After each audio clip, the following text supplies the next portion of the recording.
Okay, we just want to make a final announcement and say your recognition. We're going to try to get a picture real quick of everyone that's being recognized tonight, whether you're here getting tenure or you're a teacher of the year. If you would just come up here to the front, and we're going to get one picture of everybody, and then we're going to let you go, so you don't have to stay around for the not so fun part of the meeting.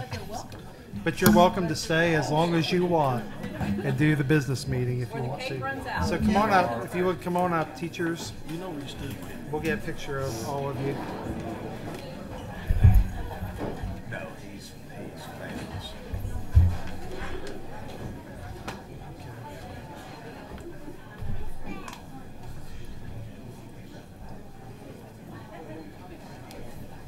Teachers of the year, you'll have to stay for a few minutes because we have money for you. We'll keep them all together and then scooch everybody in. Rover is on his way. Okay. Let's get this thing.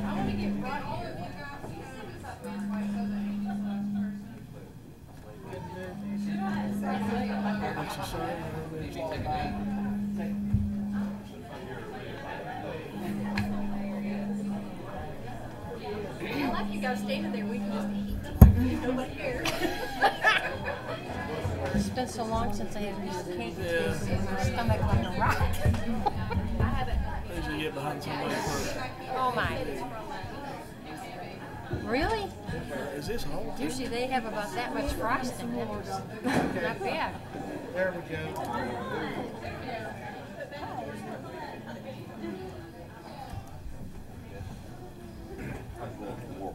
All right.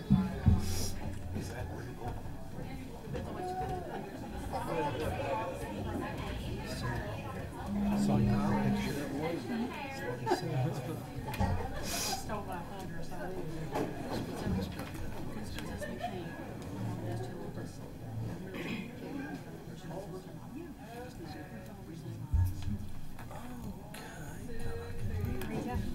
Oh, excuse me. I'd like to say something about sleighing. When would that be an appropriate time? What? Okay. After what? I'll give you the tap after I talk. Oh, after you talk.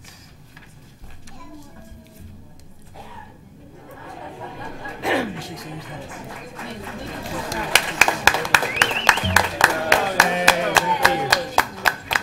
You're welcome. Congratulations, Carl. Congratulations. Thank you all.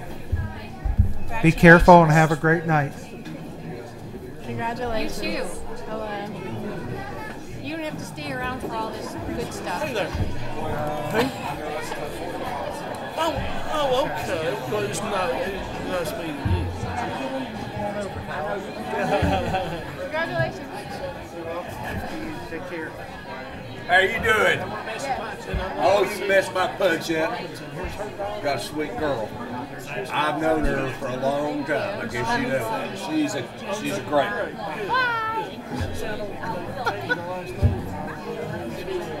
You too. Thank you. Thank you. You too. You're very welcome. How's it going? That's a good thing. Getting tenure is a big accomplishment. Anymore. Nowadays, When I was into it, you probably that's right. 3 years and it's done. 3 years and you have it. You know, Let me try to see. They get out one I really didn't. It's not day, right? it's 6:32. Get out Ain't nobody left. Can I make a motion to adjourn? That 2 minutes. My goodness, that was a short one. Shortest meeting is 26. We'll let Williams do this for 35, right? The boss says get going. She said we're supposed to look sharp tonight too. At some point in time, we'll have to have a series. We'll have to have it. Tom should be here. She's been asking some questions. Okay. Okay, water break is a fine day. And I looked at the contract. Sounds I think good. he's supposed to have it complete.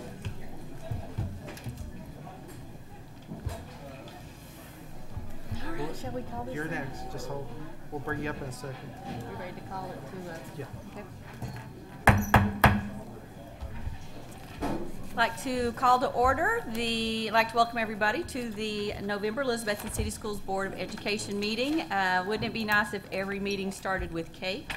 So maybe we can make that happen at some point. Thanks everybody for coming for our recognize our tenured teachers. If everybody would, we're going to stand. Dr. Gardenauer is going to lead us in Pledge to the Flag and moment of silence.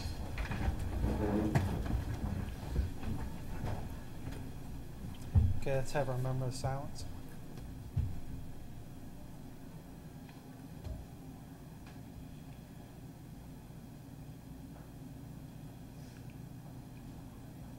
Thank you. Attention, salute, pledge.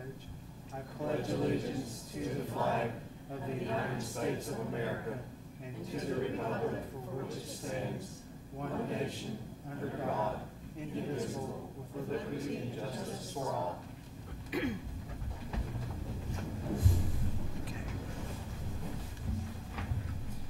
Okay. We were going to recognize our Teachers of the Year. If you would come up, please, and we will get your picture, Becca.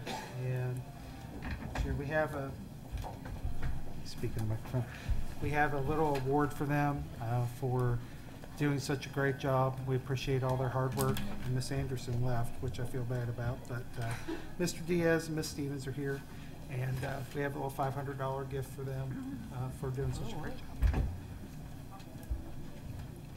Miss Anderson leave? She don't know she's supposed to stop.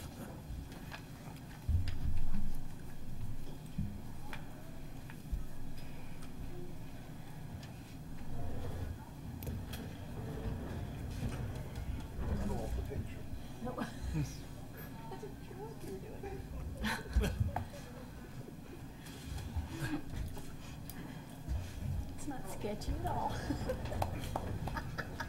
Someone's going to say, where was Mr. Fleming? Rolling around.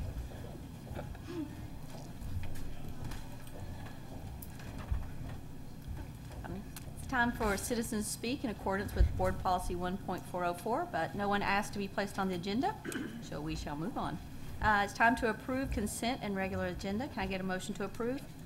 So moved. Thanks, Second. Thank you. Anybody have any questions or comments on the agenda?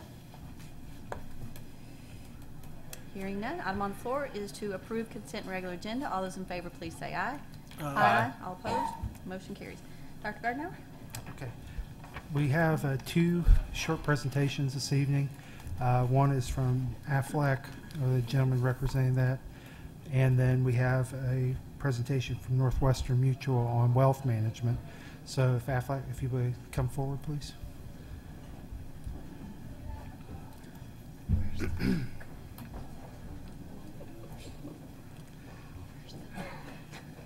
And you may have seen one of our esteemed graduates, Joy, is back there. She's a new rep with them, so she's been doing a lot of work. We're so proud of her.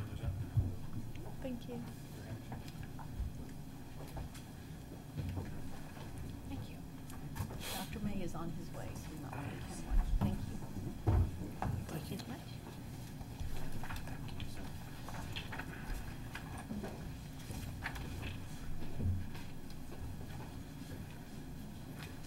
We'd like to thank y'all for taking the time to let us come and talk with y'all this afternoon. What we do is something totally different than what most people do. You have health insurance to take care of their needs when they're in the hospital and things like that. Our policies are designed to help them when the major things and the minor things hit them. And it's a buffet. They pick and choose which one is most beneficial to them. AFLAC's not a new company. We've been around since 1955. We started in Columbus, Georgia, by three brothers. Now all the agents that would be handling y'all's account would be local agents. Joy, myself, and Jackie Rhodes. My name is Chris Seymour, by the way. I'm District Service Coordinator. So the information that we handed out to y'all gives y'all a little information on the first page there about AFLAC and tells you some of the awards and stuff that go with us. The big thing to me was the statistics of employees in school systems. 66% of the public public sector reportedly having less than $1,000 out-of-pocket expense to cover anything associated with an unexpected loss. So if they're out of work, they have no way of keeping what they have already. That's where these policies come in and kind of help protect them. With the policies that we have, the short-term disability be the key one for that. AFLAC has one of the best short-term disability policies in the nation. So that's what would help protect your employees' paychecks and make sure they have income coming in. Also, one of the best things about our short-term disability is that it has maternity leave built in with it. So it covers natural birth and cesarean as well. 65% of education sector employees say a benefits package offering is extremely or very important to their job satisfaction. You know, I'm associated with education. My wife's a principal, and has been a teacher for the past 15 years. So I understand what it's like to deal with teachers and the stress that they have to go with, and also, you know, the pay that goes with it. You know, teachers are paid okay, we'll say, in some school districts. But the benefits package that goes with that is something that is more appealing to me and my wife when we're talking about our children. And at the time that we started with her in education, we didn't have kids. And so the thought of her being out of work or me being out of work at the time was just, we couldn't do it. If we had had the short-term disability policy, she could have been out. So these policies make decisions for your teachers a lot easier. 90% of all injuries or illness are off the job, so most of those will not be affected by workers' comp or other avenues that they could be keeping a salary coming in. That's where this short-term disability policy comes in and helps them out. 59% say it's extremely important to their employer loyalty. So to keep them loyal, to keep them satisfied, and just to make sure that you're having them, you know, not looking at other school districts to compare. You know, this is going to help attract and retain these employees in your system.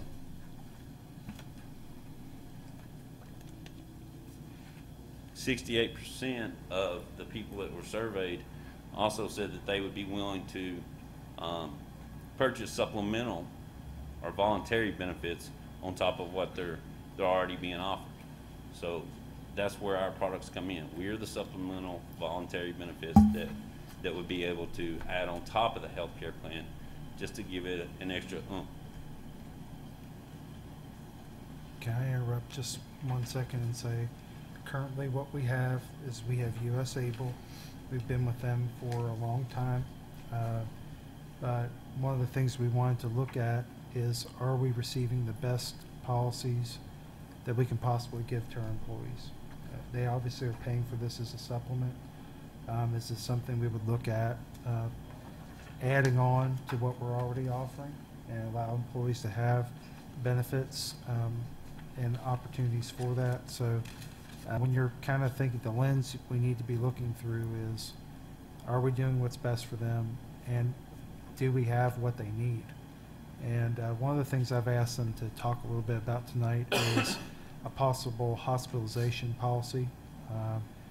Specifically is that gap between what our employees have to pay on their insurance versus with deductibles and the copay that they have to come up with, which is now hunting, I don't know, Ms. Wilson, is it about $4,000 or a little more at this point?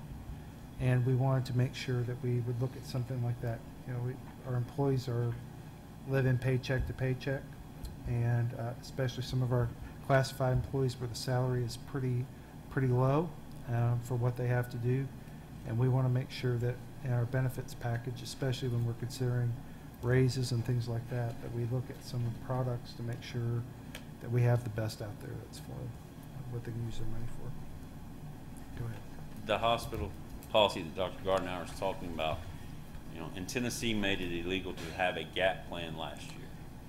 What we did with Washington County Schools, where we rolled USAble out and put this policy in to go with their health insurance, is our hospital plan. It pays if a person, we have two plans just based off of the affordability for, different types of workers.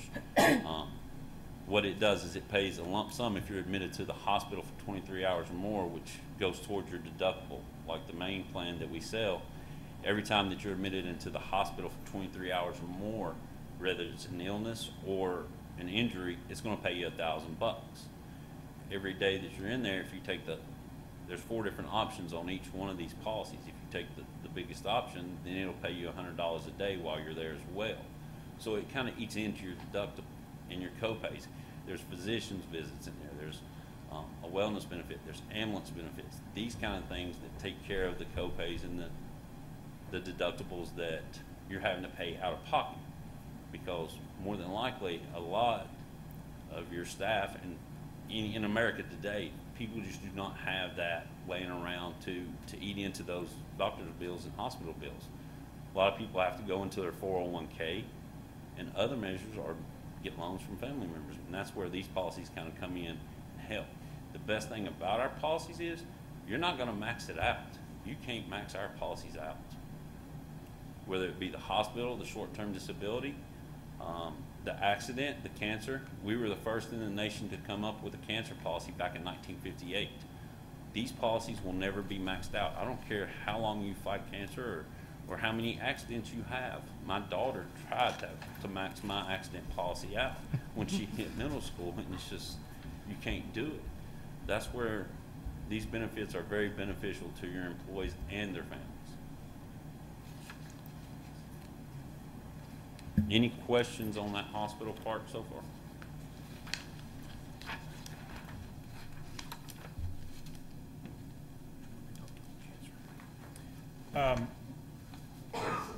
To kind of go off what Chris was saying, the premise of what AFLAC is we are a company that's going to pay your employees in the event that they get sick or they get hurt.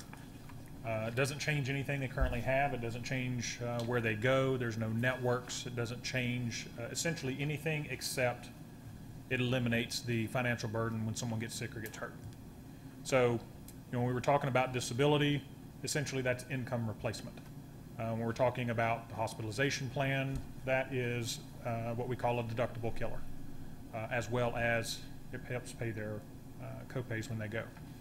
The next plan is a cancer policy, which is, like Chris mentioned, was something that AFLAC invented in 1958. And it was brought on simply because the 3 brothers that founded our company, one of their parents was dealing with cancer. And obviously at the time, their health insurance paid everything. But there's a lot of things that are associated with that disease that health insurance doesn't cover.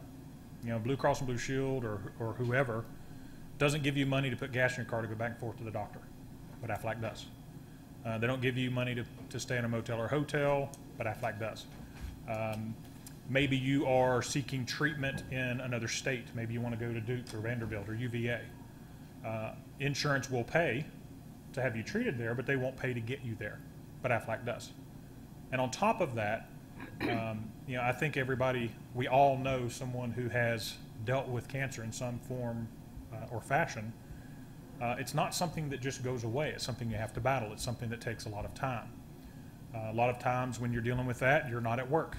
If you're married, your spouse is probably going to be spending quite a bit of time with you.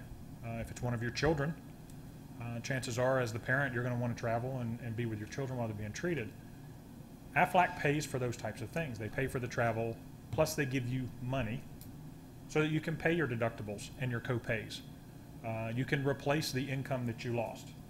One of the nice things about the AFLAC plans as we're going through them, they're all independent of each other.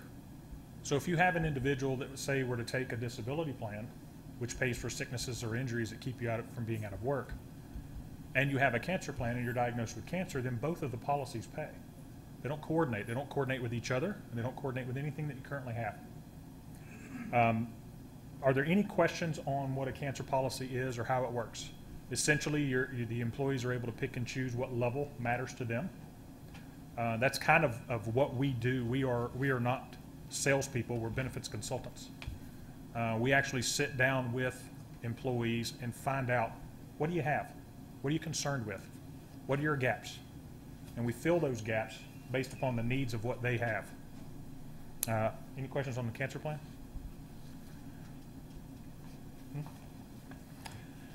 Next one is critical illnesses. When you talk about critical illnesses, we're looking along the lines of things like heart attack, stroke, coma, paralysis, major third-degree burn. Those types of things happen quite often. And the reason we call them critical illnesses is they're very expensive. I mean, if you have a heart attack on Friday, you're going to be in the hospital. As we talked about earlier, when you're talking about a deductible of $4,000, I think it's fair to say that if someone goes in the hospital for a day or so, they're probably going to have a $4,000 bill. That being the case, and knowing that close to 70% of the American public doesn't have $1,000 in the bank, something that may not be even super major is going to create a financial burden. The critical illness plan is designed to pay a lump sum, $5,000, upon diagnosis of any of 9 events. And those 9 events are, like I said, stroke, heart attack, coma, paralysis, organ transplant, big things. On top of that, it pays your employees for every time or every day that they're in the hospital. It pays for travel expenses. It pays for lodging. It also has something which is unique in that it has a reoccurrence benefit. That means in the event that your employee that has this coverage ever has one of those events again, it's going to pay a $2,500 upfront lump sum to them that they can spend on however they want. These benefits, like Chris said, there's no lifetime maximum. These are not plans that you use up. These are also plans, let's say that you, going back to the cancer plan, that you are diagnosed with cancer, you spend a couple of years fighting it and you beat it. If it were to come back, then all the benefits of your plan kick back in. All the policies that we're talking about are portable. That means if your employees ever leave, if they quit, terminate, retire, they take this with them. They will pay Aflac directly, and they'll be able to keep their coverage, and with the exception of the disability ends at age 75. But the other plans they can keep for the rest of their life. It doesn't matter how old they get, it doesn't matter what happens to their health, or it doesn't matter how many times they make a claim. Aflac is proud to say that we have never had a rate increase on any policy that we've ever sold. Every few years we update our plans, and when we update them, if you choose to purchase that plan at that time, then you'll pay the cost of that plan. But if you have a previous plan, you can continue to pay that previous plan. I'm the regional manager here in the Tri-Cities. I have people that walk into my office that have had cancer plans since 1968, 1973. Yes, they're paying $12 a year for coverage. Granted, they have benefits available from that time as well. But this is not something that will continue to go up. Aflac is very, very stringent upon rate stability. And in the insurance world, that's generally not something that you see. So when we're talking about critical care and recovery, I mentioned coma, paralysis, renal failure, persistent vegetative state, organ transplant, stroke, heart attack, bypass surgery, sudden cardiac arrest. Those are critical things. You want to talk about the AD&D? One of the things that Aflac is doing for what we call public sector accounts, which is what you guys are. Aflac has become extremely aggressive in trying to offer value adds to school districts specifically. One of the things that Aflac is willing to do is if the school were to allow Aflac to be offered, then they're going to pay for an AD&D policy for every employee in the school system, whether they take Aflac coverage or not. And the AD&D is it's essentially an accidental death and dismemberment, but it also has travel assistance. And the way it works is they have 24-hour toll-free service that provides a comprehensive range of information, referral, coordination, and arrangement services designed to respond to most medical care situations. So if you have an employee that's on vacation, if you have an employee that's in another country, they're going to be able to receive medical care, have questions answered, and have someone who is in essence a liaison for them simply by making a phone call. Plus, they have accidental death coverage. And the cost of this plan is, it's not free, but the cost of this plan is actually picked up by AFLAC. We pay it. And that is a benefit that AFLAC looks at. This is something that we would be willing to offer the school system. And it's also something that we can look at expanding maybe in the future.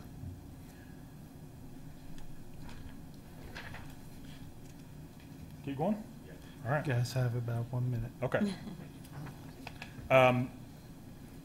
You mentioned about the best products. Obviously, best products is, whether a product is good or not is typically in the eye of the beholder. I can give you some facts. I can tell you that in the supplemental market, AFLAC has a 25% market share. That means that AFLAC controls 25% of the entire market. All the other companies that do what we do take the rest. AFLAC was rated #1 in the East Bridge study for ease of doing business, ease of enrollment. We are the #1 seller of accident, short-term disability, hospital indemnity, and cancer insurance in the United States. And we've been ranked highly among the competition for value and service. Policyholders rank us #1 in overall satisfaction with a level of service, overall claims satisfaction, overall value of products and services. And I'll say one more thing. AFLAC has something called one-day pay. You guys may have seen it on TV. What that means is if we have a claim that is filed by 3 p.m., then AFLAC will process that claim and direct deposit the funds into that person's bank account the following morning. That is standard. That is not something you pay for. Any questions? My minute up. Yes, ma'am. Well, you said that they take this with them when they retire? Correct. So would this be a supplement to Medicare? Could be.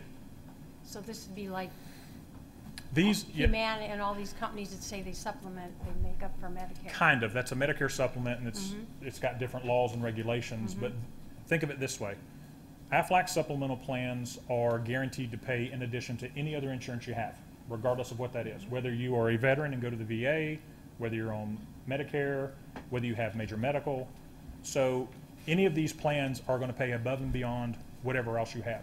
So even if you have an employee that has an insurance or multiple insurances that pay 100% of all charges, that doesn't matter. AFLAC is still going to pay the benefits directly to the policyholder to spend on out-of-pockets. And the reason for that is no other insurance type pays for daily living. They pay for treatments. They pay for doctor visits and things like that. But other insurances don't typically pay for your out-of-pockets. What does this mean, required to see 75% of your employees? Does that mean in order to do this, you need 75% of the employees? In order for AFLAC to purchase the accidental death and dismemberment plan, what they want is they want us to be able to at least educate 75% of the employees of a business Okay. as to what By is see, available. you mean educate them. Correct. Okay. Yeah, there are no enrollment requirements. But what they ask is they ask that we at least have the access to be able to educate the employees as to what's available. And if they choose to take it, that's on their own. How do you make any money? We have 50 million policyholders. I'll tell you, AFLAC invests money. Yep. We do extremely well if you followed the stock market and earnings. We're a very large company. You know, we have about, I think currently $140 billion in assets, and we've been debt-free since 1973. So our ability to make money is relatively easy. Volume. Volume. Yes. Okay. Not everybody gets sick the same day. Right. Okay. Thank you all Thank for you. coming. Thank you very We much. appreciate Thanks. it very much. All right, Northwestern, if you'd like to come, they specifically, Northwestern is coming to us, talk a little bit about wealth management.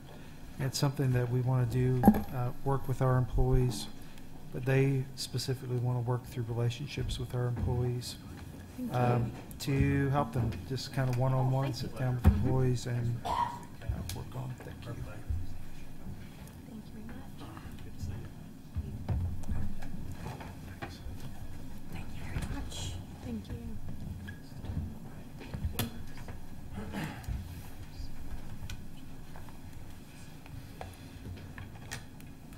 Hey, good evening. So my name is Andrew Ferguson. I'm a financial advisor with Northwestern. This is my business partner, Nathaniel Hughes. And to give you all a little bit of context, I guess, on how this came about, we work with people in the wealth management space individually, really is where we focus our time and our efforts. And so we have some clients that are a part of the school system, employees, basically. We were introduced to Dr. G twofold. Our intent was kind of twofold, was to figure out how we could continue to build client base impacting people individually. You know, philosophically, we believe that most financial impact is created when you're working with somebody on a one-to-one client advisor intimate basis where there's accountability and there's a plan involved. And so we've talked through some strategies on how to maybe deliver that more broadly to employees here in the school system. So we work with some of the principals here. We've spoken with other principals to get in and basically be advocated for to facilitate that with clients. I guess the part that we didn't necessarily plan on is it became apparent as we were discussing some of the employer-provided benefits for the school system that there's some opportunities for improvement. As we're looking at it through our eyes from a financial planning state, it's evident that there's some areas of opportunity. And the role that I think we would really like to play or be considered to play over the next 8 to 10 months before next open enrollment is as a consultant to help understand what benefits you have, where the overlap is, where there's efficiency to be gained, how those benefits not just are the best products, but if it's the best combination of products to deliver true, what we would consider true financial security as best as you can provide it as an employer. Realistically, you can only do so much for your employees, and then they've got to kind of pick up and do the rest. But you can provide a really strong fiscal and financial foundation, and that's what we really want to consult on. So we don't have specifics. I'll have you know, we hold our contracts through Northwestern Mutual. We have access to their products.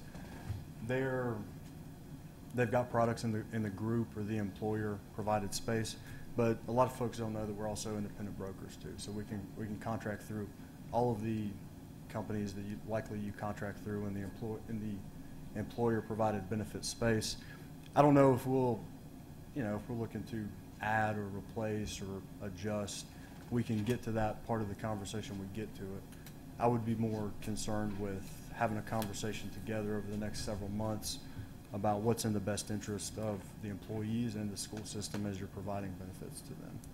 So hopefully that's helpful to give you some context. That's really kind of the extent that Dr. G and we discussed talking with you guys tonight. So I'd just like to ask if anybody has any questions relative to that before we kind of go. One comment I'll make is they're going to be willing to come to individual school buildings, be housed in one area if people want to come on their planning time to meet with them to talk about, hey, where am I at? Are there some gaps that I have? They would be there to help them just look at their gaps and do risk analysis with them, and also look at a financial plan for their future. And so I would anticipate they'll be coming to our schools very soon to be able to do that, and then have an opportunity to meet with teachers individually. So we'll get the word out. We've had other people have the opportunity to do the same thing. We do not have very many of them that would like to come and sit down with individual employees to work with them to help them. So I think this is something that when they're talking about gaps or things to provide to people, that's something they're willing to do and spend their time doing that. And I think it's important. We had a discussion today. Probably 75% of our employees are not prepared for disability in their family. And I think that it's up to us to try to look at everything we're providing and try to make sure that we have stopgap measures. That's part of AFLAC and what they're providing on the insurance side. It's part of wealth management and insurance and things on what Northwestern would provide. But I think that we need to, one of the things that Beth brought up today, I think it's just a key point, is the new people. When I say the new, are new employees that are coming in, and a lot of the people that were here for tenure tonight, their plan is different than the defined benefit that people get for retirement. and it's not the same, and they really need to be planning now for what they're going to be doing in retirement. And so we feel that these guys can help us do that.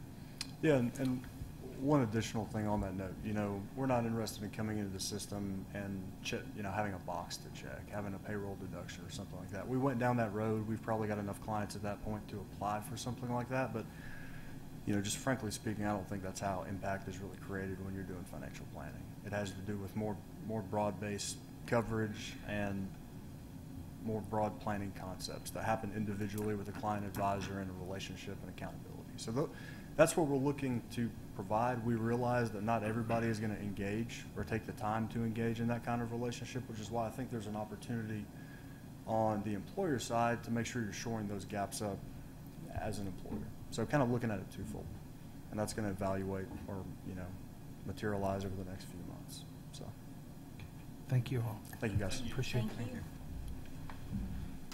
I have a few more things. No. I want to say that the board asked me last month to try to poll our principals to ask them about how they felt about corporal punishment. That was one of the key things. At this point, what I found was that they're not using it at this point. We probably haven't in 5 years. I did have a principal tell me that he felt it's probably good for it to be on the books. However, they were not using it, probably would not use it because there are parents who come and do request that of them. I want to say tenure was wonderful this evening. It was just great to see all the new faces of people we have that, 30 years from now, they will be retiring and have full lives and families, but it's just great to see them at the start and the fact that we're going to be able to keep them for quite some time. We are in preparation for our next phase for TA Duggar. We're working very closely with the City Council and working with the Mayor's office and the City Manager, trying to make good decisions about where we are to move forward. I anticipate that we will, in the near future, be looking to ask City Council to see if they will consider that project. And we're very excited for everything that's happened up to this point. And we'll be putting together a letter, and I'll talk about the called meeting in a few minutes, but we'll be putting together a letter to send to the city to ask them about that. The city's requested that we do a controlled estimate and do some schematics, and that's on our agenda tonight to approve, to make sure that we've really thought through and have a good estimate and price for us to be able to actually consider and look at it. I want to say thanks to our City Council and the board for attending our Veterans Day program. I thought it was great. We had an in-house program. We had a lot of our people attend that and speak, and it was a wonderful event. The called meeting, we have a couple things that we need to take care of. If we could do a called meeting prior to Thanksgiving, if that would be amenable to everyone. So if we could talk about a possible date. We have two things that we need to do. One is probably look at the letter about TA Duggar. The other is for us to look at a travel company that came to present to us last month. They have, whoever we would choose based on the response to that. We'll have a bid opening on the 21st, I believe is correct. I think it's the 21st is what we had that on the RFP. So we would probably be looking at that later that day after the bids came in. I believe it's 9 o'clock on the 21st. So we'll be entertaining times for that. If we can do the 20th, that works for Dr. May, if that's at all 20th. possible. Okay. Beth will check that real quick. Transportation study. We are still working on our transportation study. They have requested more information this week, and Mr. Hutchins, thank you very much, is working on that. They wanted to look at the number of children getting off at each stop, and we continue to work on that, but they are nearing the end is what he told me on that.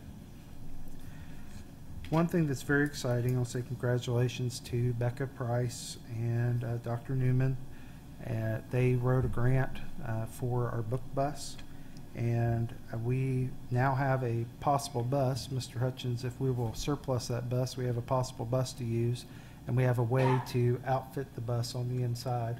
So our goal is to try to do some book drives all over the city to get books, and then this summer the goal is to hand all those out to students throughout the city. We would not just do that in the summer. We would try to pick several days that we come around the elementary schools and redistribute those books for our students. The goal is for them to have at least 20 books in their library at home. And as you know, and Tyler probably knows better than anyone, one of the, not a horrible thing, but the post office, all those books they receive from Imagination Library, they're not delivered, or basically they cut them up, they throw them away.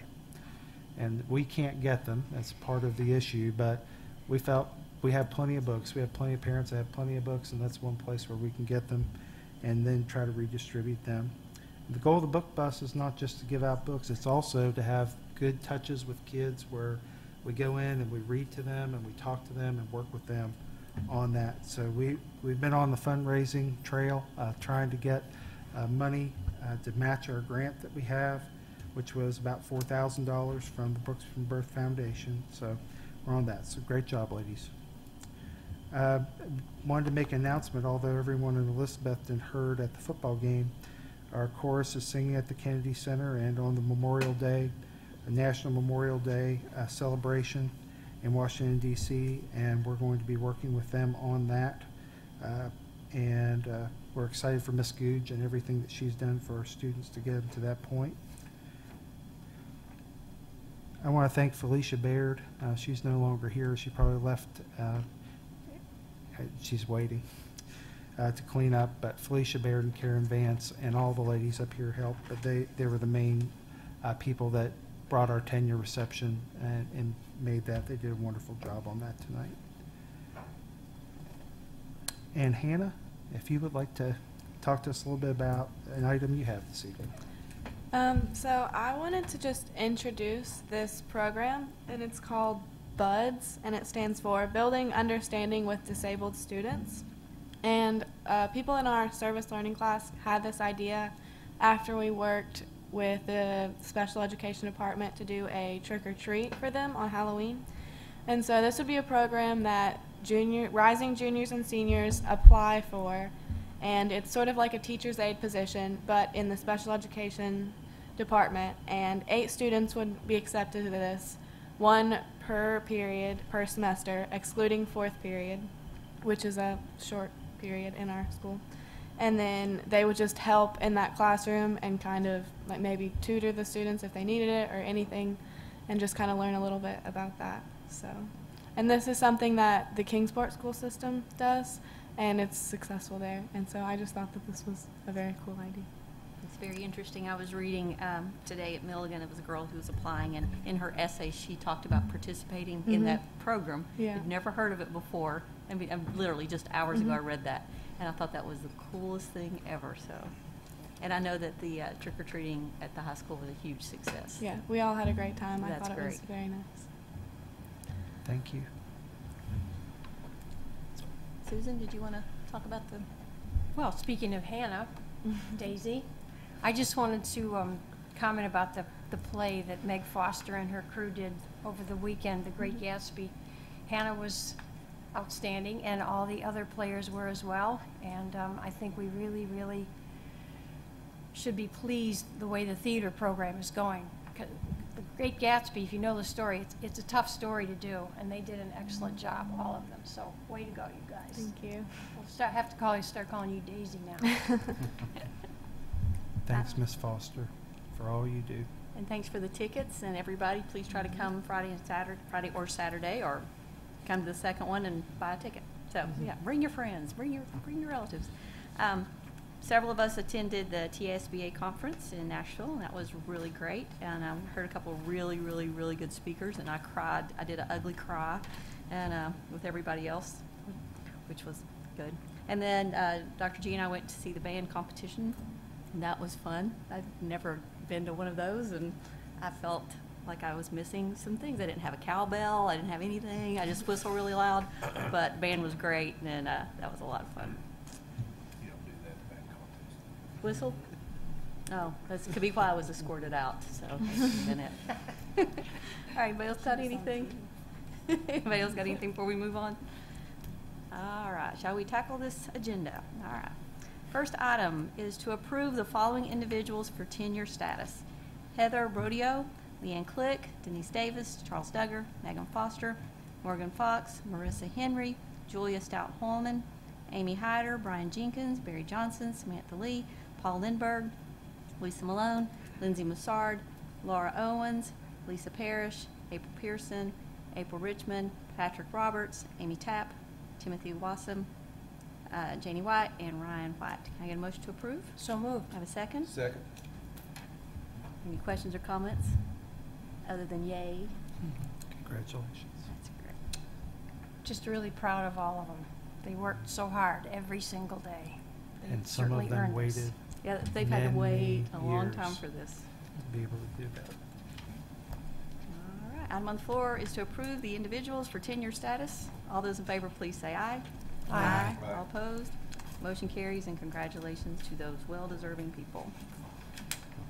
Next item, approved contract between Advanced Imaging Systems and Elizabethton City Schools for document managing scanning of student records at Elizabethton High School for a cost of $28,500. Can I get a motion to approve? So moved. Thank you. Have a second? Second? Okay, this particular system is one that will grow with us as we go. The system will allow us to pay for the estimate, the 28.5, over a long period of time, as long as really we need to make sure that we're able to scan our records. So we can kind of get today's pricing for the job. They came in, priced the job, and said, as we receive proceeds from students requesting their transcripts over a period of time, then we can pay this off as we go. And so each year we'll cut them a check. How do they make their money? They obviously, they may charge $4, $2 is going to go to them, $2 will go to us for that, for our work. And then what we're going to do is turn around and take the money that we gain every year through this and put it back on paying the bill. And so they basically allow us to do this, and it's a way for school systems to be able to afford to do that, to have colleges and employers and people that want to come and have that information, anything from their shot records to whatever it might be that they need for their employment purposes. We do charge fees anywhere in the range for an employer that wanted an entire record, including special ed records. It may be $25 because that's a lot. Some of the special ed documents are 1,000 documents or pages or more.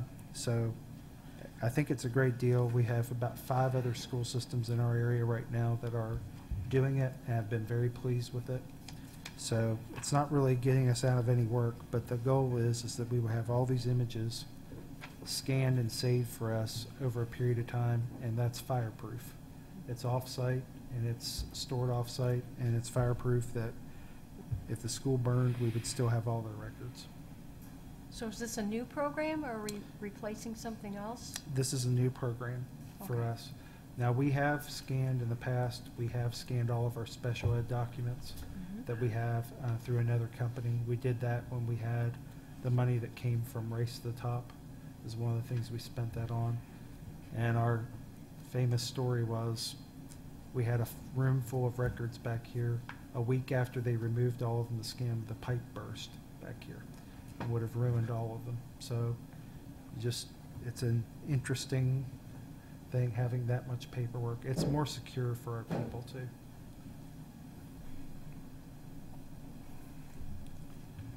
Any other questions or comments? I'm on the floor, approved contract between Advanced Imaging Systems, Elizabethton City Schools for document managing scanning of student records, Elizabethton High School, for a cost of $28,500. All those in favor, please say aye. Aye. All opposed? Motion carries. Next item, approved contract with Thomas Weems, architect, for the proposed additions and alteration to existing building of T.A. Duggar Junior High School at a cost of $35,000. Can I get a motion to approve? So moved. Thank you. Can I have a second? Second. These will give us schematic drawings. It also will help us with having a controlled estimate that we can share with the city council about what we think that TA Duggar will cost. And the other thing is, if Mr. Weems was chosen for the job, when we went, he would take these fees and subtract them from the amount that he would currently have, so we wouldn't be paying anyone twice.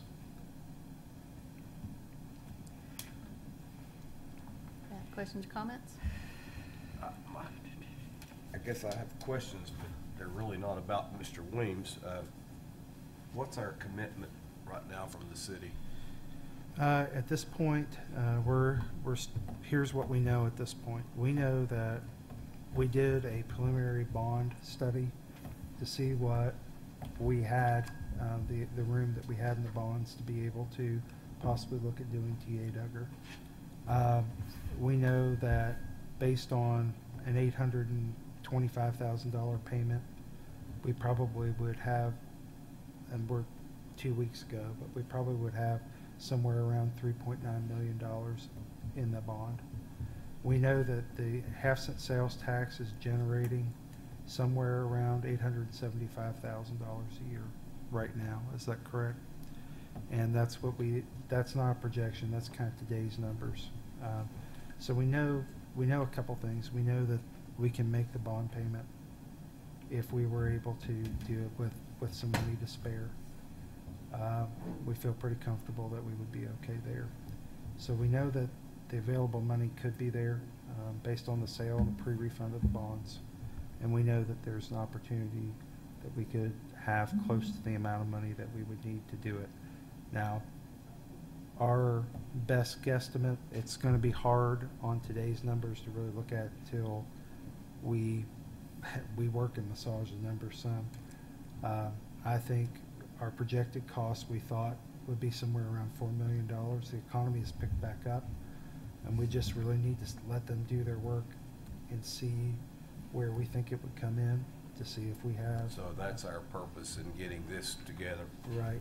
To be able to show the city, we wanted the city to be able to see that we have really real-time numbers, and then also wanted to make sure that as we're studying it further that there are no surprises. That's what we would not want to get in and have $1 million surprise. Yep. So when we go, we can feel confident that we've done our work. And keep in mind, the board already approved some look at geotechnical site work when we did the TA Duggar grandstand demolition. So some of that's already been done. So this is adding on to that and looking more specifically. I mean, it's an old building, and so we just want to make sure that we have good and accurate numbers to make a decision. Do we have a timetable for When that'll be I know done? that's beyond this The proposal. timetable, we have a timetable. I would say that after the study's complete, which I think will be sometime in December, I'd say that we would probably be looking at that, asking City Council at that point to really seriously take a look at it. I think, So first of the year then? yeah, Okay. I would say could be as early as December, but I'd say first of the year we would start really. So we'll have the necessary numbers for this called meeting that you want to have?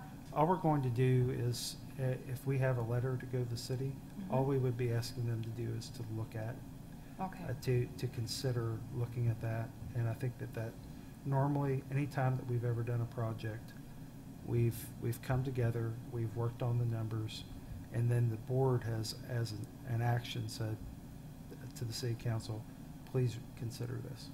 And that's what the letter would be.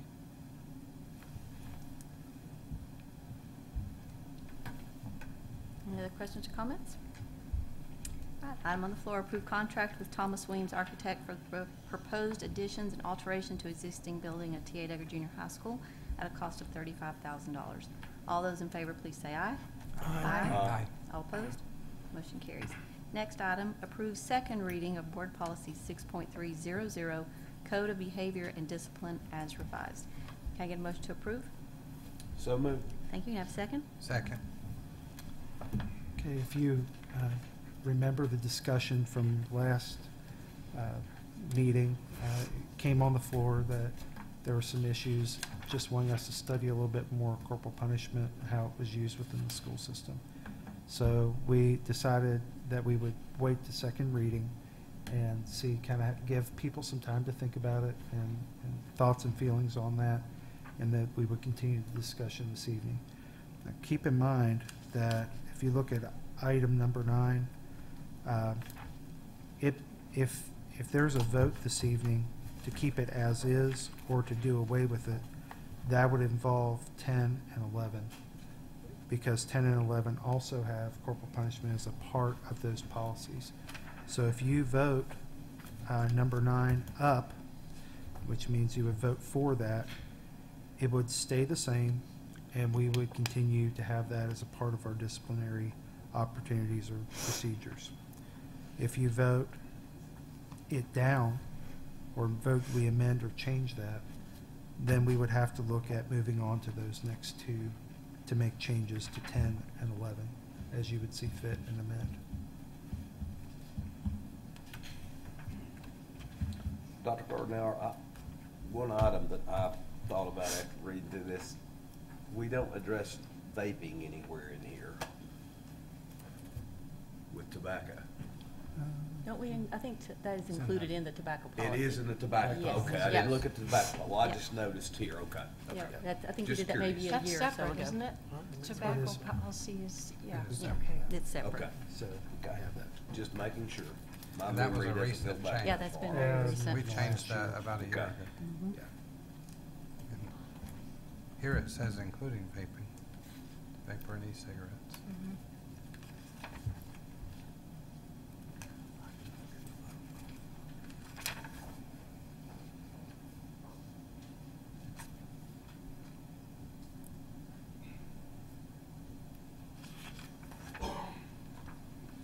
Anybody? Any Any other discussion? Anybody wants to talk Well, about this? I just wanted to voice the same concerns I had at the last meeting.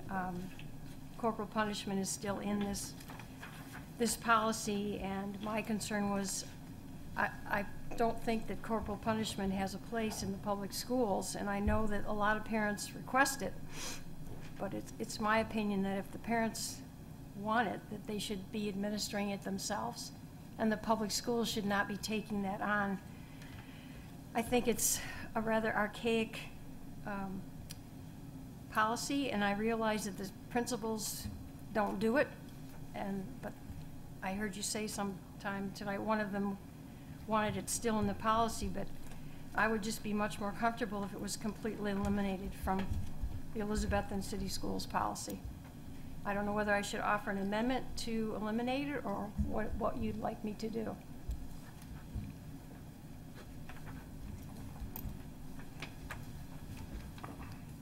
Any other thoughts on corporal Is punishment? that in this policy we're voting on now, or is that the later policy? It's we're- included. No, It's it's one. included as part of the It's next on policy. page 3 of 5 at the bottom. Can we, Well, we've got to stick with this. We've got to, like, which one are you? Are you still on policy number? The first one, Yeah. level 3. And it's included. It is. so can we table, I guess I'm going to make a motion that we table the discussion of this policy until we discuss corporal punishment, and then we'll pick it back up at the end after we've covered corporal punishment policy. Because to me, everything hinges on corporal punishment as the first one to talk to. And Oh, then yeah, we can't talk about the others until we we talk can't about. those until we Yeah. talk about Yeah, we need to the stick policy with. for corporal. If that requires a second, I second that we table that. So- I'm confused. I am too. Okay, So so- basically, what we're talking about right now is we're discussing policy 6.300. That's the only one we're talking about at this moment. And it has corporal punishment, on page. Which we just tabled. I So believe, table it. corporal with us. punishment's in all three of these policies. Right, Is that so right? so the motion to table supersedes the 6-3. motion, if it's got a second, which it does.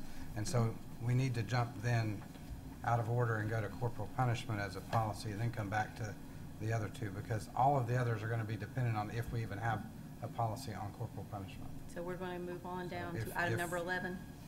If that's Yes. following Robert's orders, is that correct? Well, I thought that since it was in here, then we already do have a policy. Well, you do, and, We and do.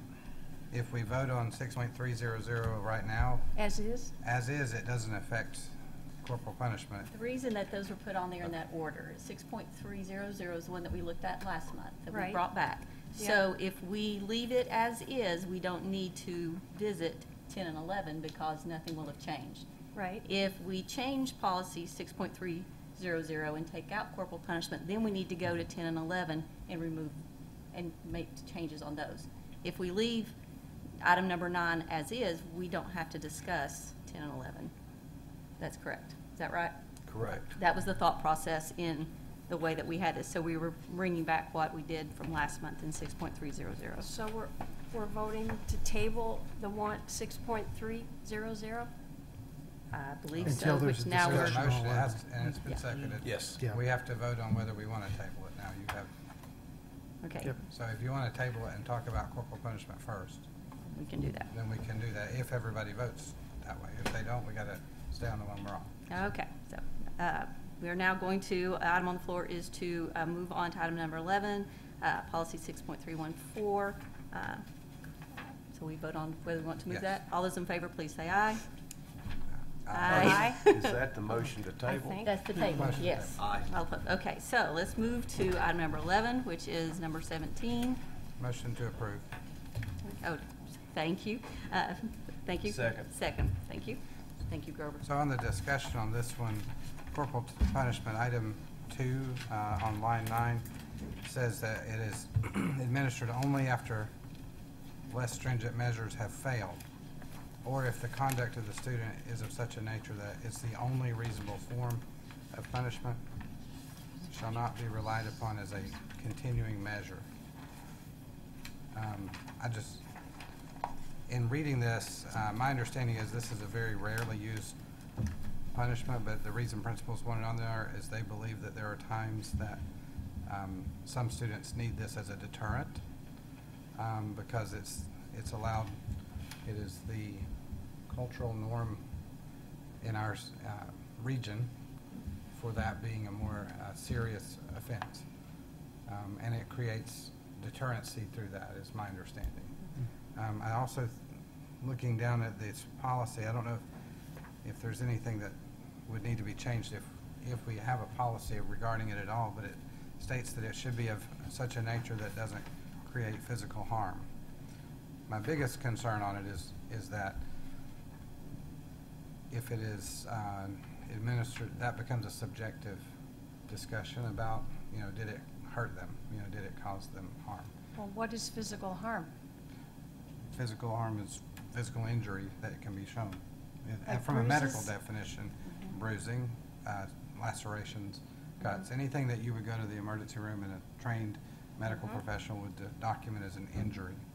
So I think it puts us a little bit at risk because we're expecting someone to know how hard they do that. And so I think it should be at the very most, limited to someone who's in a very high position who understands that, who understands this policy well, and it's utilized only as a last resort. The next resort is, I guess, and that was my second issue, and under number 2, is only after stringent measures. Well, what are other measures available? And it basically is, when it gets to this level, it's suspension, is my understanding. So to keep children in school, allowing a policy that is short of that but still considered by our cultural norms to be very grave. I don't know about you all, but when I went to school, if I got a spanking in school, I got one at home. And it was a big deterrent. So I didn't get one at school. I got them at home more than I got them at school because I didn't get them at school. That was going to be twice. But, that's the thing is I feel like the policy has enough teeth in it to make people think 5 times before they ever use this. Yeah, and I can tell you the process, as we said the last time, the process has been, at least since I've been associated with the school system, we would have a parent sign a form, they would come in. We would have a pre-conference. Then after that, we would make sure that we had a witness, make sure that you're not angry or upset or that type of thing. You would administer it. You would administer it, and then I personally did a post-conference with the parents, make sure that everyone understood why we were doing it. Again, at the time I was a principal and using this, it was not necessarily my idea. There were parents coming to me saying, we really feel like this is it. We cannot take time off work. We're having issues. We think we need to get their attention. And that's kind of how, that's been my experience anyway. Yeah. And you polled the principals. You had one principal that felt like Yes.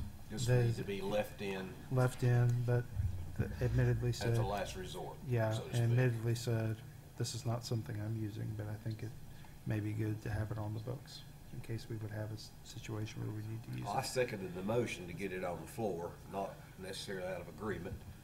I do agree with Ms. Peters. I think it's not a proper thing to endorse this day and time in schools, but I certainly want to support our principals and the people that have to deal with the discipline every day. Does Miss Owens have any comments or any direction, or is she saying it's totally up to us? It's something that's, I think what you say legally is it's part of Tennessee state statute to have that. That's why we have a policy that directly correlates to that. It's something you use, but I think that we actually, one of the things we talked about in our TSBA meeting, it came up, and the attorney, one of the other attorneys, one of the top attorneys I think in the state said, just use it judiciously if you do. And that's, you know, that's an attorney term, but that's how they felt. I doubt that very many of them, they probably have had clients or defend clients that have had parents bring suit and do that, so they see more of it on that end than the students maybe that it would help. Would it be of any help to us to poll neighboring school systems or find out what their thoughts are, how they handle it? Or We did go through and look at that. I would say at this point there are not many that would continue using corporal punishment. I'll tell you the one thing to me, and Dr. Gardner and I, you know, at the conference after listening to different things, the fact that it's not used very much tells me that it is something that principals don't really want to do. I can imagine it's very hard to do, but I also know that probably in that rare occasion you need it as Dr. May said, as a deterrent. I appreciate the fact that our principals utilize every other measure instead of that one. But, you know, sometimes, and parents know what their kid, I mean, and I'm sure that if they get to that point, it's because they're scared for their kids, they just need to get their attention. But the fact that it's not something that's happening regularly, it's used very judiciously, tells me that our principals can be trusted with that policy, you know, that they have it if they need it, but I appreciate the fact that it's not being used. I agree with that 100%. But the principals that we have today, I mean, I'm thinking long term. There could be principals down the line who feel very differently about it, and they have to abide by board policy. And you've got words in here like judiciously and reasonable, and those words are incredibly subjective and can be applied in many, many different ways. And as lawyers get more and more involved, I mean, like I said, I think, you know, if the parents believe in this and this is what they want and this is cultural norms, then I think they should be the ones to do it, not us, not the public schools. I just don't think we should have it in here at all as an option, even though it's not being used. Okay, I'd like to hear from Hannah. You're a student. Tell us what you would think. Absolutely. I think that corporal punishment, I didn't even realize that we even still had that in our punishment and or in our handbook until last month. So it's not used. I've never even heard of a student that has had corporal punishment done to them in the school system. So I don't personally see a reason for it to be there. And I also can see where Ms. Peters is coming from, saying like principals down the line could feel very differently, and that could end up putting us in a sticky situation. Well, the good thing is that as principals change and boards change, this is always something can always be revisited. We're never, just because it's a policy now doesn't mean it has to be a policy forever. And I think there will come a time when, if we keep it today, it'll probably go away in the future. So I think it just depends on what we. Well, the one statement number 7 here says parents shall be notified. It says an attempt shall be made. And I don't know if we should do it without a parent being notified. You know what I'm saying? If an attempt is made, it's different than that they are notified. And if a parent is opposed to it, do we do the parent's wishes and not administer it? There's Because I think there should be complete parental involvement Right. in something of this nature. Because I mean, like the rest of you say, I got one, I got home. But some parents may just be adamantly against that. I think that was a part of the policy because of the fact that some parents could not come to school. I think you could contact them, but to sit down and have a meeting with working shift work and those types of things, third shift, those types of things, sometimes that discipline, I'm just saying probably in the past, probably had to happen. I think that's a valid point. I think that I certainly would never do that with the child unless I had parents working with me on it. I think, maybe that's something we look at as an amendment, but working with the parents is a very important part. I think sometimes it's a team effort. All discipline's a team effort, working together with moms and dads, no matter what you use. But there are certain cases where we have very little or no parental involvement, and it's very difficult for them to get a hold of somebody. I know we've had people trying for IEP meetings where we're late for 90 days, trying to get parents in, then not coming, not scheduling, those types of things. So that's probably why it was in there, I'd say. Is there a record of when the last time corporal punishment was used in the school system? It was probably me using it, I'd say. And it's probably, I'd say, 8 years ago, 10 years ago, that time. So I can remember it. That speaks to its judicious nature in our system, is the fact that you don't even know that it's ever been there, and that can remember it was 8 years ago at least. And so I have mixed feelings because we tell our kids, don't hit. We also tell them, don't lock people up. And, in our judicial system, we lock people up because that's kidnapping anywhere else. But when you're administering it as punishment, it's different. And I think, when we tell people don't hit, but we have a process by which we allow some physical discomfort to come on you, it may keep kids out of worse things down the line if they understand that there are penalties. And for some, one penalty doesn't work where another one does. I don't know how to put words like judicious and make them more tight, because I understand Ms. Peters' argument about those words are very vague and interpreted differently by a different principal down the road. Policy is tricky. The fact that we had a policy on it surprised me as well, and the fact that it was utilized surprised me a bit, because that doesn't seem the way that educators typically behave. Having said that, as I considered it after reading the minutes from the last meeting and really considering what's its real value, its value is avoiding suspensions in school and otherwise. Its value is in a deterrent, and its value is in just keeping something there that, while it's almost never utilized. It gives you that one-off opportunity if you needed it. And I say needed it because I think that there may be the one situation that doesn't fit the general rule. And I think that's what we've done. Now, how we get it worded differently may be another argument. The actual motion for the one that we're on is to rescind this policy. So, you know, if we want to keep it, we actually have to vote it down, not up.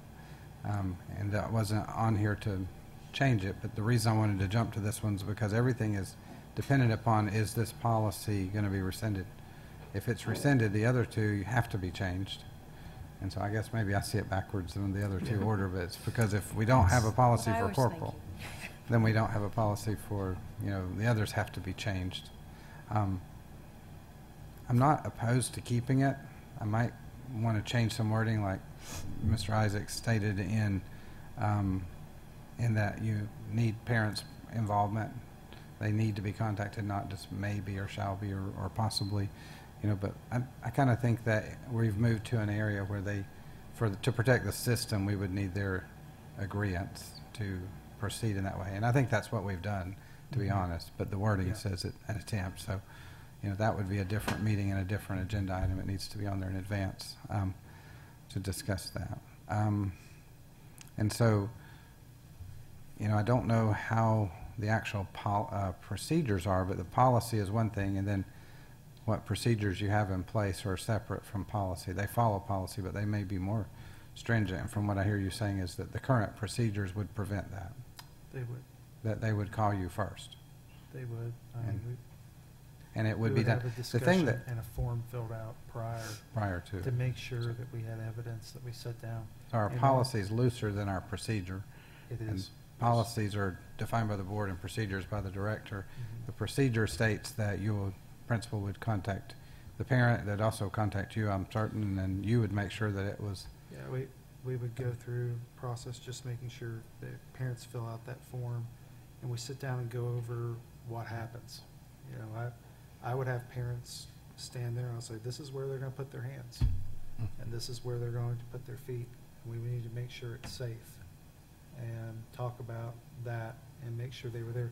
Many of the parents would be in the office and they would stand outside at that point and wait, and then they could come in. Part of the discipline then is the comforting part. I mean, I think you administer discipline and then you comfort your children afterwards, and that's part of that process, saying, okay, we're going to, you know, you were not doing so well here, we had a problem, we've had repeated issues on this, and this is what we're going to do. And from this point forward, your mom and I are working together, and we have a vision of what you're going to become and what you need to be, and that's a part of that process too. It's not, it's very, you know, open and honest, and they have a participation and a part in that. And playing devil's advocate, I guess the thing I'm thinking is there are some parents who benefit from observing discipline being administered, whether it be corporal punishment or other things. But I've had parents who tell me, I don't care if they got an F, I don't care if they did this or that. But where they care is when they have to come down and witness their child go through a very difficult thing and then be a part of it. And that's where I say sometimes there may be a role. It wouldn't certainly fit the general belief about, you know, corporal punishment and whole. But you know, I think psychologists would say, you know, this isn't, you know, a good general thing to do. But I worry about completely removing it from the standpoint of it takes away the option, and then for some, the options that I see are so limited. Suspension, I don't care. I didn't want him to go to school anyway. The state makes him. You know, where do we get to that? And it's not the child's fault in those things. Many times there needs to be some option, and the thing is, it's been 8 years and maybe longer, you know, and so I don't know. I have really mixed feelings. I'm not a person who uses corporal punishment significantly, but I can remember the one time I did, my child ran in the road, and I probably did it somewhat out of fear and somewhat out of anger, but I'll tell you, they never ran the road again. And there was a car coming. And at the same time, I yelled, "Stop, stop, stop," you know. It seemed to fit, but, you know, I don't remember ever using it outside of something of that nature. And the thing I really like is this isn't done in anger. It's not allowed to be done quickly. I think that's where people really get the wrong message from Right. striking and other, you know. I hate to suggest this, but I will. Let's table this. I do agree with Phil. If we keep the policy, I think we need some tweaking on the procedures. But it sounds like the procedures are proper, it's just not really stated in the Not stated that policy. way. So I don't know if Right. it needs to be Come back to in on that side. support the procedure, or, yeah, I don't know, that might be a Well, question for Ms. Owens, If, I don't. if you wanted to keep the policy as is, I think I would we have can to- then, I can bring the procedures or provide those for you, for us to look at that way. Maybe implement that into the policy possibly? You know, you can implement that as a part of the Oh, policy. I don't know, I'm just asking, I don't Uh, know. But most of the time, or just say that the director of schools will have a procedure to, a procedure to make sure that the, you know, students are safe. We could have Miss Owen draft that for us, or give us some language on that, if you wanted to do that, and then we could look at the procedure that we have and how we follow it, and the form and those types of things, if that's the way the board wants to go. Well, to move forward, I'll suggest that we table this as well as the other policies in reference to corporal punishment until we come to a decision on corporal punishment at a future meeting. I think that it's actually to delay this till the next meeting. Is It there? would be Or table, we when have to talk to- about it. We have to change the language. We table it, we still have to talk to it in this meeting, right? But we defer Yeah. it. Defer it. I think it's deferred to the next meeting. Yeah. So I'm tabling the tabling. Yep. I'm just wondering what the purpose of tabling it again. I mean, we did that last meeting, tabled it put it off till this meeting. What are we trying to accomplish by moving it up again? I think the, I guess we're kind of struggling with maybe some of the language in the policy, and the way the procedures are followed, maybe implementing that into the policy, or if that don't work, then just do away with it. I don't know. I kind of struggle with it, to be honest with you. Well, it's We laid say out. in one place we say it's a deterrent, but we got a young lady here saying she wasn't aware that it was even Right. there. So is that a deterrent? But the procedure is laid out pretty well as far as the parental involvement and what happens before and what happens afterwards. I think when it comes right down to it, your decision is whether you're going to have it or not. Well, and also the item is that we're going to rescind the board policy. So if we want to revisit it, then we need to vote no on rescinding it, and then we can bring it back up and The tweak next it. meeting, So that's the item is that we're voting to rescind it. Yeah. So if we So want if to you keep wanna- it, to relook at it, we might as well just vote on it, you know, whether we're going to get rid of it completely, keep it, visit it down the road, so. But it's, you know, at the first one, it's only one part of disciplinary options. Do we have to eliminate the entire thing?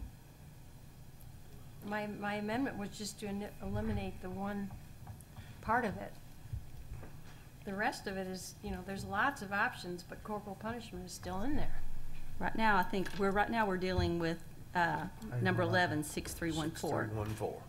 So if we Which is move corporal to there, which So is we could- corporal punishment. So if we throw that out, then we just go back and remove all references in the other policies So corporal punishment. to corporal punishment, Yes. to 6314. Yes, or we leave it, and then we can come back and tweak it. Is that correct? Okay. Now run that by me so again. I'm you're sorry. voting I'm no. sorry.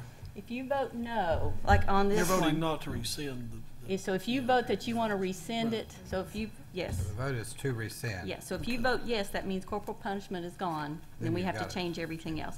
If you vote no, then we can come back to corporal punishment and tweak it. Well, since my tabling got nowhere, I'll call for question. All right. Okay, there you go. Okay, so we are on number 11. I'll second. Thank you, thank you. All right, item on the floor. Approve on first reading rescinding of Board Policy 6314, corporal punishment. All those in favor, please say aye. Aye. Oh, All- sorry. Not aye. Okay, we have one eye. Approve rescinding. All opposed? No. Aye, or no, Opposed. however. No. Okay, so it was 1 to 4, and we're keeping it Okay. and coming back to it. All right. Now, that was I'm so confused. To rescind. That was to rescind, That's a first reading, though. We come back again, right? Right. yes. Because we tabled the first reading at So- the first reading, right? That's, no, that was the 11, number That was 11. Oh, okay, okay. Yes. Now we go Now we back. go to Okay. And for all of you from Aflac and Northwestern, this is the most excitement we've had in a board meeting in a really long Long time, time. so. Are we excited? In school, I was still, She has her shoulder pads on. these are tiny shoulder pads. All right, so now we're moving back, right, correct, to number 9? Yes. Okay. Now, it was tabled. Do we have to, we just go back to that discussion? Or do Go we back have to to it. do anything again to it? Now you So we're voting That one's been voted. Now you go back to Excuse your me. other one. Sorry. 6.300 to keep it as is. Is that what we're voting on? That, we already have a motion and a second. We Yep. just table it, so I think all we have to do is vote. Yes. No? No, I'm sorry, we're looking at, I'm looking one at. Number 9. Yeah, okay, but all there's a proposed change to it, and that's all we're voting is to make this change. There's The a, And highlighted everything else about Yes. tobacco. Yes. Yes, and then Ms. Peters mentioned that, talk, deleting Yes. I'm corporal with you. punishment. I'm with you. Yes. Can you Okay, explain the vote again? on number 9, Yes. so it's approved second reading of Board Policy 6300, and it would be as is, including the highlighted area. Okay, Yes. as is. I gotcha. Yeah. We ready to vote? Okay. Item on the floor, approved second reading of Board Policy 6.300, Code of Behavior and Discipline as revised. All those in favor, please say aye. Aye. All opposed? No. Thank you. That one's 4-1. Do we need to do anything with discipline procedures? No, we really do not. Just take a motion to take it off the agenda. Okay. motion to postpone that indefinitely. Okay. So we have a motion to remove number 10 from the agenda. Can I have a second? Is that 6313? Uh-huh. Second. Thank you. Any questions or comments on that? Okay, item on the floor, we are going to remove number 10, approve on first reading, rescinding of Board Policy 6313. All those in favor, please say aye. Aye. Aye. All opposed? Thank you. Whew, that was exciting. My apologies to Mr. Boatman. I did not get you. I got all caked up and forgot about you, so can we have you back another time? Thank you. You what? No, we want you to go up here and. No, we would love to have you back. No, we enjoy that way too much. Torture. Gosh, I was going to say something, but you're always so on target. I thought you probably did that on purpose. No, I did not have it highlighted, and normally I do. Okay. Anything else? You're going to give us, did we find out about the 20th or the 21st? Ms. Wilson, Beth, do you know about the 20th or the 21st? 20th at 9 a.m. So we could go a little bit later on that morning. Is everybody free, since everybody come in on November 20th for a little while for a meeting? What day of the week is Earlier, that? I've got something that evening. That's a early. Monday. Oh, it's next Monday. You want to do lunch? Okay.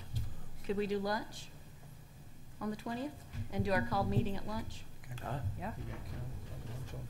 Yes, I'll be there. There's food. For lunch, I'll be Ah, there. you gotta speak Tyler's love language. I'm gonna save some of that cheese for 20th. I didn't hear forward. All right, so we will have our called meeting, November 20th at noon. Here. Yes, here. And the next regularly scheduled board meeting will be Tuesday, December 19th, 2017, 6:30 in the Mac Pierce Boardroom. Can I get a motion to adjourn? So moved. And a thank you. Happy Thanksgiving.